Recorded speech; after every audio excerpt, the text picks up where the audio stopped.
Application भी किए हैं और एप्लीकेशन करके केवल सरकार का एक ठप्पा लगना है कि ये सब अकाउंट सही है, इतना सर्टिफाई नहीं कर रही है सरकार, क्योंकि वो मोदी जी की कोई भी स्कीम लागू करना नहीं चाहते और खुद भी नहीं देते। तो ये जो देश भर के किसानों को मिल रहा है 7 लाख करोड़ मोदी जी 10 साल में देने वाले हैं सभी किसानों को।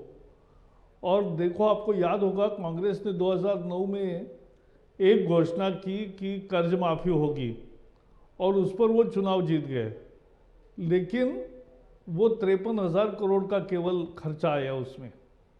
अब जो मोदी जी कर रहे हैं कि 10 करोड़ लोगों को हर 4 महीने में 2-2 हज़ार रुपये, साल के 6,000 रुपये देंगे, उसमें अभी तक 1,20,000 करोड़ रुपए ऑलरेडी दे चुके हैं और अभी आगे भी 7-8 साल ये मिलता रहेगा। तो ये जो फायदा देश भर के किसानों को हो रहा है वो बंगाल के किसानों को नहीं मिल रहा है, इसलिए बंगाल के किसान त्रस्त हैं। चलिए, और अब ये कहा जा रहा है, बंगाल पर आते हैं, बंगाल की पॉलिटिक्स में ये कहा जा रहा है कि यहाँ टीएमसी के लोगों के सहारे ही चुनावी वैतरणी बीजेपी पार करना चाह रही है। टीएमसी के लोगों के नहीं, सारे देखो, भारतीय जनता पार्टी को 8-10% वोट मिलते थे जब अकेले लड़ते थे, वहाँ से बढ़कर 14 में वो लगभग 19% हो गए। फिर पिछले विधानसभा चुनाव में वो साधारणतः उतने ही रहे, लेकिन उसके बाद अब एकदम 40% वोट हो गए। ये कहाँ से आए? ये कोई टीएमसी से नहीं, वोटर बदल गया। उसने ममता का रूप देखा और ममता का रूप सरकार का ऐसा है कि जो लोगों पर बर्बरता करती है, अन्याय करती है, ये सरकार पूरी तरह से जनता के मन से उतर गई है और इसलिए लोग ये हिंसा और ये करने वालों को नहीं चुनने दे। उन्होंने क्यों कम्युनिस्टों से ममता को सत्ता दी थी? कम्युनिस्ट 30 साल के लिए यहाँ थे और 30 साल उन्होंने दादागिरी के सहायता से ही राज किया था, तो ममता उसका उत्तर होगी ऐसा उनको लगा, इसलिए ममता को दिया। लेकिन ममता ने 10 साल में वही गुंडा राज कायम किया, वही सारा कटमनी राज स्थापित किया और हर चीज़ में लोगों को, पार्टी को पैसा देना पड़ेगा, ये जो तय हुआ उससे जनता बड़ी त्रस्त है और बाकी भी सेवा और केंद्र सरकार की योजनाओं का फायदा नहीं मिल रहा है। इसलिए बंगाल परिवर्तन करना चाहता है और ये परिवर्तन इस बार केवल बीजेपी दे सकता है, क्योंकि कांग्रेस और कम्युनिस्ट अब तो दोनों इकट्ठा आकर लड़ने की बात कर रहे हैं। यानी मतलब क्या है? मतलब है कि सीधी लड़ाई टीएमसी और बीजेपी में है और इस बार टीएमसी जाएगी, बीजेपी आएगी। ये कहा जा रहा है कि देखिए, वही लेफ्ट का काडर था जो टीएमसी के साथ आ गया। अब टीएमसी के वही नेता हैं जिनके ऊपर भ्रष्टाचार के और गड़बड़ियों के, घोटालों के आरोप खुद भारतीय जनता पार्टी लगाती रही है, लेकिन अब वो अगर भारतीय जनता पार्टी में आ रहे हैं तो कोई गुरेज नहीं है। नहीं, ऐसा नहीं है, ये गलत फहमी है। देखो, ऐसा नहीं है, वोटर आया है, नेता बहुत कम लोग आए हैं और जो आए हैं उनका दामन साफ है, उनको ही लिया है। और दूसरा ये किया है कि जब ऐसे धारा में थे कि जहां पूरी भ्रष्टाचार, शारदा नारदा घोटाला ही था, तो वहां से यहाँ आते ही कल्चर फर्क पड़ता है। तो बीजेपी में आकर लोग बदले हुए सभी राज्यों ने देखा है। प्रकाश जी, घुसपैठ एक बड़ी समस्या है, इस बारे में आप क्या सोच रहे हैं? बीएसएफ का हवाला दिया जाता है, उसके बाद घुसपैठ अगर समस्या बताई जाती है तो केंद्र सरकार की तरफ उंगलियां उठाई जाती। नहीं, ये केंद्र सरकार का मुद्दा नहीं है, राज्य सरकार उनको पनाह दे रही है। रोहिंग्या को बसा के और बाकी भी बांग्लादेश से आने वाले शरणार्थी हो गए तो अलग चीज़ है, लेकिन जो घुसपैठी है उनको बंगाल में 11 जिलों में सारा जनसंख्या का अनुपात बदल गया।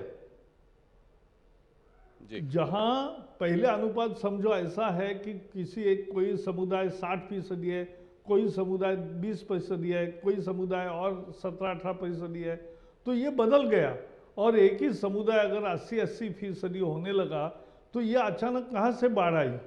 प्रकाश जी, आखिरी सवाल, ऐसा क्योंकि नहीं कि घर में 25-25 लड़के पैदा होने लगे, लेकिन ये है कि घुसपैठी है और उनको पनाह देकर, उनको संरक्षण देकर उनको बसाया जा रहा है। इसलिए बंगाल में उसके खिलाफ एक माहौल है, क्योंकि स्थानीय युवाओं का रोजगार वो छीन लेते हैं।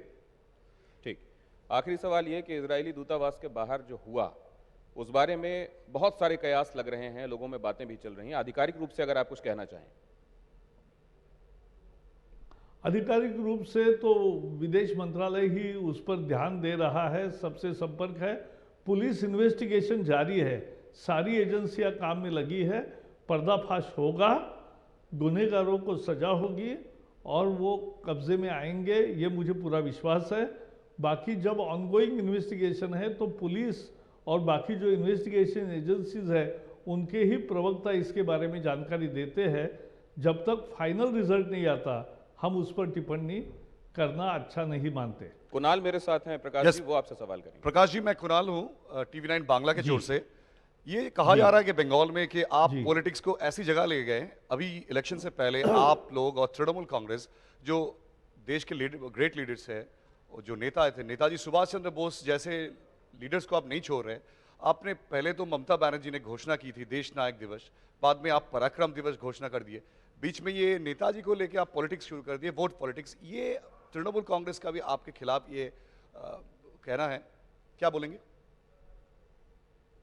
ये बेबुनियाद आरोप है। नेताजी के अगर जो रिश्तेदार है, जो वारिस है, वो अगर बीजेपी में आए हैं, नेताजी के डॉक्यूमेंट्स जो 70 साल आज़ादी के बाद कभी प्रकाश में नहीं आए थे, वो अगर मोदी सरकार ने बाहर खुले कर दिए हैं, लोगों को इतिहास का सही पता चले, इसकी व्यवस्था की है।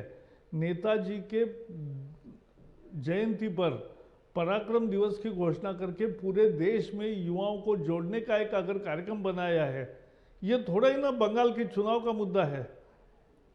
ये तो नेताजी केवल बंगाल के नहीं पूरे देश के हैं, और इसलिए नेताजी पर बंगाल की सरकार ने कुछ नहीं किया, उसको उनको अब दुख हो रहा है कि हमने कैसे चूक गए। सर, प्रश्न इसलिए उठ रहा है कि ये जो चीजें आप नेताजी के बारे में बोल रहे हैं, लेकिन नेताजी को लेके क्या केंद्र और राज्य दोनों मिलकर बैठ के एक साथ एक दिन घोषणा नहीं कर सकते? क्या ये पॉलिटिकल चाल नहीं है आप दोनों का? नहीं, ये पॉलिटिकल नहीं है। हमारे केंद्र सरकार जितनी भी मीटिंगें करती है उसमें पश्चिम बंगाल कोई आता ही नहीं, मंत्री नहीं आते, अधिकारी नहीं आते। हर मीटिंग में पश्चिम बंगाल को भी बुलाया जाता है, सभी राज्यों की मीटिंग होती है तब उनको भी बुलाया जाता है, लेकिन वो आते नहीं। उनके सवाल है तब भी उनको बुलाया जाता है, लेकिन वो आते नहीं। तो जिनको देश की जनता की, राज्य की जनता की कुछ नहीं पड़ी है, ऐसे लोग राज्य की क्या तरक्की करेंगे? प्रकाश जी, लेकिन वो कहते कोई इंटरेस्ट नहीं है, वो तो राजनीति करने में तुले हैं। उनका कहना है हम गए तो थे आयोजन में, देखिए वहां नारे लगा दिए और हमारा अपमान कर दिया। नहीं, जय श्री राम ये अपमान कैसे होता है? हाँ, ये कोई भाई भाषण में आपका डिस्टरबेंस हुआ, आपको भाषण नहीं होने दिया, ऐसा तो नहीं हुआ। और ये बात है कि आप जैसे खड़े हुए तो लोगों ने जय श्री राम के नारे दिए, तो जय श्री राम कोई देशद्रोही नारा थोड़ा ही है। अच्छा, ये देश का मूल मंत्र है। टीएमसी के लोगों से बात कीजिए तो कहते हैं कि इस नाम को, इस नारे को इतना पॉलिटिसाइज किया है इन्होंने कि अब ऐसा हो गया है जैसे सोने की छड़ी से कोई आपको मारे तो सोने से भी आपको डर लगने लगता है, आप उससे दूर जाना चाहते हैं। नहीं, तो ये उनका डर है। हमने तो सोने की छड़ी के रूप में ही चला रहे, बाकी नहीं कुछ कर रहे। और जय श्री राम का नारा ये चुनावी नारा नहीं है। प्रकाश जी, ये लोग इस देश में जब एक दूसरे को मिलते हैं तो राम राम कहते हैं, और जब आदमी गुजर जाता है तो राम नाम सत्य है कहते हैं। तो इस देश के कण कण में राम बसा है। तो राम की ये जो विशेषता है, इस धरोहर की, इस संस्कृति की, इस देश की विरासत है। प्रकाश जी, फिर से एक उसके नारे लगना ये चुनाव नहीं है, चुनावी राजनीति नहीं है, ये धर्म की राजनीति जिसकी बात कर रहे हैं हम लोग। यहाँ पे कुछ दिन पहले देखा कि दिलीप घोष ने यहाँ पे बोल दिया कि ममता बनर्जी जो ग्रेटर बांग्लादेश के लिए लड़ रहे हैं, ये आईटी सेल्स बीजेपी उनके खिलाफ, जो तृणमूल का जो वो एक्यूज करते हैं कि आपके आईटी सेल्स ऐसे काम कर रहे हैं और बंगाल में एक धर्म के खिलाफ लड़ा रहे हैं। नहीं, हम किसी को कहीं लड़ा नहीं रहे, लेकिन फैक्ट रिमेन्स कि आप अगर जब आपको दिखता है कि अब हमारी पैरों तले ज़मीन खिसक रही है तो आप दुर्गा पूजा को पैसे दोगे, तो अब आप कुछ हिंदू मंदिरों में जाओगे, लेकिन बाकी समय आप एक विशेष पंथ की पुरस्कार करोगे, उसके लिए सब कुछ करोगे। तो ये जनता देख चुकी है और जनता इससे ऊब चुकी है और इसलिए जनता परिवर्तन चाहती है और वो होगे रहेगा। ये भी कहा जा रहा है कि ये जानते नहीं है यहाँ की संस्कृति को, लेकिन अब चुनाव है तो यहाँ की विभूतियों के साथ खुद को जोड़ के दिखाया जा रहा है, उनके कोटेशंस बोले जा रहे हैं।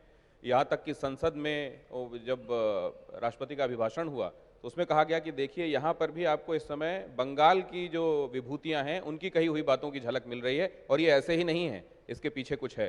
प्रकाश जी, कुछ है क्या? नहीं, यही तो पूर्वग्रह क्या कह होता है, व्हाट इज प्रिजुडिस। वहाँ तमिल कवियों का भी कवि का उदाहरण दिया है, बाकी भी महान संतों का उल्लेख हमेशा होता है। तो उसी राष्ट्रपति के अभिभाषण में तमिल कवि का भी उल्लेख है, तो वो क्यों नहीं दिखता आपको? क्योंकि आपकी दृष्टि ग्रसित हो गई है। वो तृणमूल हर बार वो समझते हैं कि बंगाल पर बोलना केवल उनका अधिकार है, और वो जो कह रहे हैं मुझे आश्चर्य होता है कि बाहर से आए। कौन बाहर से आया? सभी इस देश के नागरिक हैं। और दूसरा जो वोटर है, वो वोटर हमारा कहीं दूसरे देश से नहीं आया है। बंगाल में 40% वोटर ने अगर इस लोकसभा में भारतीय जनता पार्टी को कमल पर मोहर लगाई है, यानी कमल का बटन दबाया है, तो वो सभी के सभी बंगाली है।